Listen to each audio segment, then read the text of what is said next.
Hello again, YouTube friends. I just wanted to give a quick reminder to please like, comment, subscribe, and share. Shout out to Wanda Maxwell if you're listening.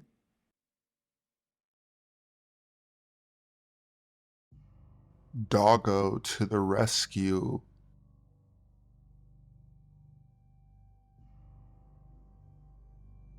This happened back in 2009 when I was about 15. I'm home alone one afternoon, settling into a night of ordering pizza and binging YouTube until the wee hours of the morning, or at least until one of my parents returned to tell me off.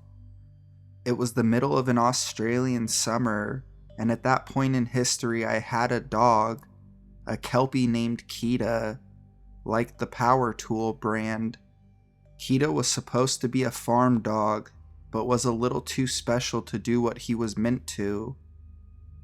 So it hits about 6 o'clock and it's still warm as hell, so I decide to let Kita run into the house so he can enjoy some air conditioner. By this time I had ordered a pizza from in town and was waiting for it to be delivered, when there's a banging at the door. Now, my driveway was really long. Not so long that you'd have to drive to reach your mailbox, but long enough that it is about a 2-minute walk to the front door. I stood up from the computer to answer the door when I realized that I didn't hear a car. No engine, no car door shutting, no tires on gravel. This put me on alert, but not red alert. My grandparents lived about a block away, and my grandfather, to this day, has a habit of appearing whenever it suits him. I'm not in the mood to deal with him, so out of curiosity I decide to look under the curtain. I'll pause here to describe how my front door is designed. The garage sits in front of the foyer entry with a large window beside the front door, and the living room comes off there at a 90-degree angle with another window, maybe 2 meters away. If someone is looking at the door or window next to it, you can look out the living room window and basically be looking at their back. So I'm kneeling down to peek under the curtains because my grandfather has caught me pretending not to be home before when I looked through them. I look out and I see a man, tall, scrawny, and fidgety, obviously tripping on something. To top things off, he's wielding a kitchen knife. Thankfully, I'd locked the door. He's scrawny, but if he was on ice, he'd have smashed through the window beside the front door with no problem. Now is when I go into panic mode, and my dog picks up on this. Kita, as mentioned, was intended to be a farm dog, but it turned out he enjoyed chasing bugs rather than sheep. This led him to mostly be a family dog, and he's sooner to jump up and lick a stranger rather than bite. In the 9 years I'd had him at that point, I had never seen him react like that. Kita was at the window in seconds after I began to panic, snapping and snarling viciously enough that there was slobber everywhere. The guy just about shits himself and falls flat on his ass before he scrambles up the driveway and out of sight. I called the pizza joint, their family friends, and told the male manager what just happened. He came when he delivered my pizza and stayed with me for a while to check that I was all right. In hindsight, I should have called the cops, but 15-year-old me was too rattled to think straight. I ended up enjoying my pizza with Kita perched right beside me up until my mom got home from work. So, possibly drugged up man who was banging on my door? Let's not meet. Kita, however, let's meet again next time around, my sweet doggo. I miss you.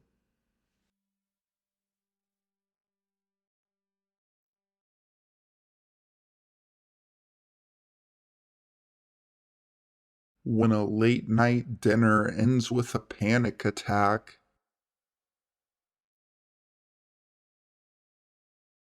This happened to me a few years ago. I worked second shift at the time, getting off at midnight, and would sometimes hit up Denny's after work for a late night dinner. One night, I'm sitting in a booth, reading my book and eating dinner, when I look up and notice a guy at another table sitting by himself and looking at me. I didn't think much of it since he could have just been people watching or something. We make eye contact and he looks away. A little while later, I look up and this guy is staring at me again. Same thing happens. Eye contact and he looks away. At this point, my instincts are starting to twig a bit, but he hasn't come over to me or anything, so I let it go. Finish eating and get up to pay at the register. He immediately gets up to pay right behind me. Now I'm starting to get a little creeped out, so after I pay, I move over to the side and pretend to be looking for something in my purse. He lingers for a second, then leaves the building. I wait a few minutes to leave, cursing myself that I parked over at the other side of the building instead of the windowed front. If this happened today, I'd probably ask an employee to walk me out, but I was young and didn't want to inconvenience anyone. I walk out to my car on high alert and get in. Suddenly, he pulls his car next to mine and starts to get out. I'm really freaked out at this point, so I quickly hit my door locks and back out of my parking space. There are two ways to exit the lot: a driveway a few feet away going directly onto the service road, which would take me right past his car, or I can go around the building and cross over into the next door Waffle House's parking lot and exit through their driveway. I chose to go around the building, and this guy jumps back into his car and starts following me. I'm panicking now and don't know what to do. I don't want to go home as I don't want this guy to know where I live. Now I would drive to the police station, but didn't think of it at the time. Luckily, there's that Waffle House next door with a front wall full of windows and a parking space right in front. I pull into the spot, jump out of my car, and literally run into the building.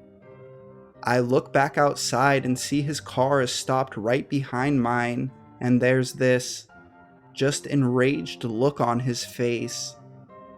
At this point, I'm shaking and nearly hyperventilating. The waitresses, and seriously, bless them, ask me what's wrong, and I kind of stutter out that I think I'm being followed.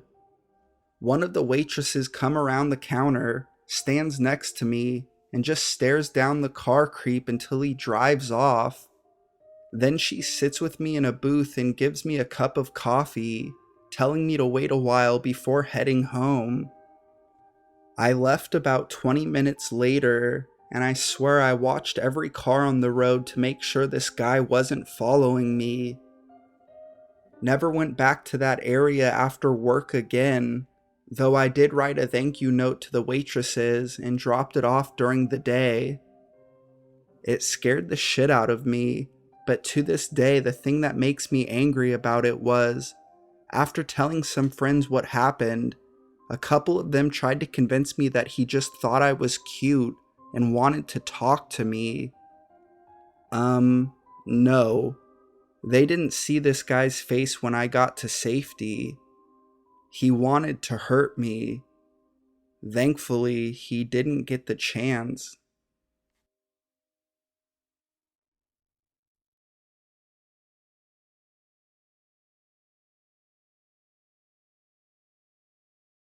Creepy Christmas robbery.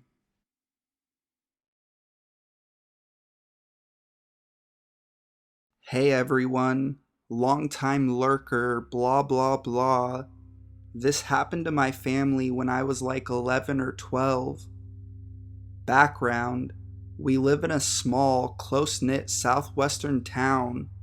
My house is pretty small, one story, and is about 100 years old. Family of four: my parents, me, and my younger brother by about 5 years. We used to leave our front door unlocked, mostly because we didn't ever think something like this could happen in our town.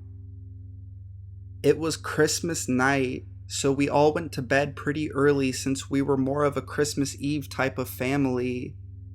Me and my younger brother had each gotten $200 cash from my grandpa to help pay for summer camps as a Christmas gift, and it was sitting on my mom's desk drawer inside of her very tiny office. At some point during the night, that money was stolen, along with my mother's car, which was promptly crashed down the street. I was asleep on the living room couch, which is right next to our front door. Important note: our front door is loud. It's made of really old wood and is super heavy, and so it creaks almost every time you open it. Our two back doors were locked, so they must have come in through the front. So basically, whoever it was must have walked within a foot of me to get inside the house. That's creepy and off-putting, but what really gets me is my mom's car. My mom keeps her car keys in her jacket pocket, which hangs inside my parents' bedroom, on the wall across from their door. Again, you have to walk within a foot of my parents' bed to even get there. But even if my parents had slept through a nearby intruder, how did they know where my mom kept her keys, or where she hung her jacket every night? It's not an obvious spot to put your keys, and they apparently knew exactly where to go. Even grabbing the cash from the desk drawer makes sense. A lot of people keep important stuff there. The car thing just doesn't make sense to me. Also, they crashed it right down the street, like literally into the telephone pole at the end of our street, so we figure they were probably drunk, which raises even more questions. How were they able to open our super loud door and walk right by me without me even noticing? And how were they able to steal the cash and my mom's keys from right under our noses? Both me and my mom assume that it's probably someone we know or knew, but we have no idea who. We probably never will. So, creepy Christmas robber, let's not meet.